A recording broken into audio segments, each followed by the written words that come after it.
What happens when you take Back to the Future, take the Terminator, push them together, add in Disney as the kid, and a pinch of Iron Man 3? You get Netflix's latest movie, The Adam Project. Hi, Pop Daddy here. And so yesterday I did a poll on both my Facebook and Instagram stories saying which one of these two movies would you like me to watch and review. The choices were The Adam Project or the latest Disney Pixar movie, Turning Red. Facebook users pretty much voted for The Adam Project, while Instagram people were more inclined to vote for Turning Red. I think Turning Red won by a nose, but Pop Mama didn't want to watch that, so we watched The Adam Project instead. Now, from what I had seen of things, it looked like it would be like a sci-fi thriller movie. Turns out it was not any of those things. Well, it was sci-fi, but I'll just explain the movie for you guys.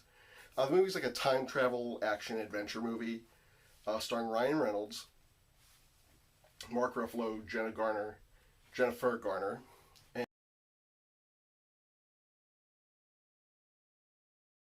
and starts off in the year 2050, and with him traveling from there back to our current year of 2022, where he meets his younger self and tries to get to 2018 to stop time travel from being invented.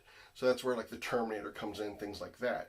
Ryan Reynolds pretty much plays himself in the movie, and he gets along pretty well with the kid. That's where the Iron Man 3 comes in, because it reminds me a lot of that relationship. The movie starts in the future, and it feels like another critic said that it would be like if Back to the Future started with Marty crashing into the Peabody's barn. Like, it feels like there's an entire act missing. But I'm kind of thankful for that, because if it was there, this movie would have gone on for way too long. Movie has a pretty good classic rock soundtrack. Ryan Reynolds' character is quippy as always, loaded with pop culture references for anything.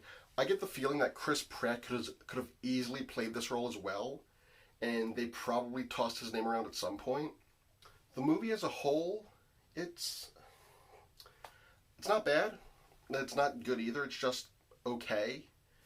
When we were done watching, Pop Mama was like, I didn't really care for that. It wasn't very thrillery, which I guessed wrong. It's very 80s-ish, though. Like, this would be the kind of movie that I would watch on a Saturday afternoon growing up. But I would also say that, if you're looking for a good date night movie, this ain't it. If you guys like sci-fi and Ryan Reynolds, you might like this. This is from the director of Free Guy, which I also didn't see Free Guy. I get that's been on my list. I've got a lot of stuff on my list. And with the baby coming soon, I don't know when I'm going to finish that list off. But, like I said, Ryan Reynolds is his Ryan Reynolds self. The kid does a pretty good job being a smart aleck kid, like younger version of Ryan Reynolds. Mark Ruffalo is great. Jennifer Garner is great. Story is kind of solid, but with that, it feels like there's stuff missing. By the time you get to the third act, you kind of can tell where the movie's going, and there's just, the action scenes are pretty good. The score's pretty good. It has that kind of inspirational, triumphant sounding music, which is the current version of 80s wonder music, I guess. But it's a pretty okay time travel movie. I don't know if I'd recommend it. I wouldn't recommend it for date night, but for a family movie night, for older kids like 8, 9, 10, this is a good pick. It's something that makes them feel old enough, like they're watching like a grown-up movie, that they'll enjoy it. Also, there are a lot of pop culture references.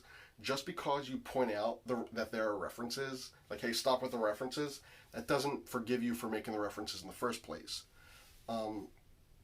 Because at one part, like, Ryan Reynolds says to his younger self, like, geez, you watch a lot of movies. Or we watch a lot of movies. Do you have a safe? No, you don't have a safe. Get a safe. Like, at one point, the kid says something like, oh, like Biff and Back to the Future. Oh, like the Terminator. He has a light sword, like a light bow staff thing, and the word lightsaber is said at least 4 or 5 times. And at one part, the kid, hits down, jumps for that, and lands, and he says, oh, superhero landing, like in Deadpool. Get it? Because Ryan Reynolds was Deadpool. And Ryan Reynolds gives him a look, and I'm just so glad they didn't have him look right at the camera and be like, get it? Like in Deadpool. It's got its moments. I can totally see it being a thriller without Reynolds there to keep things sort of grounded and add his brand of comedy. But like I said, it's good for family movie night. It's great for a Saturday or Sunday afternoon when you have nothing going on, especially when it's snowing. Like, I don't know if you can hear the wind howling outside my window right now. It is pretty bad.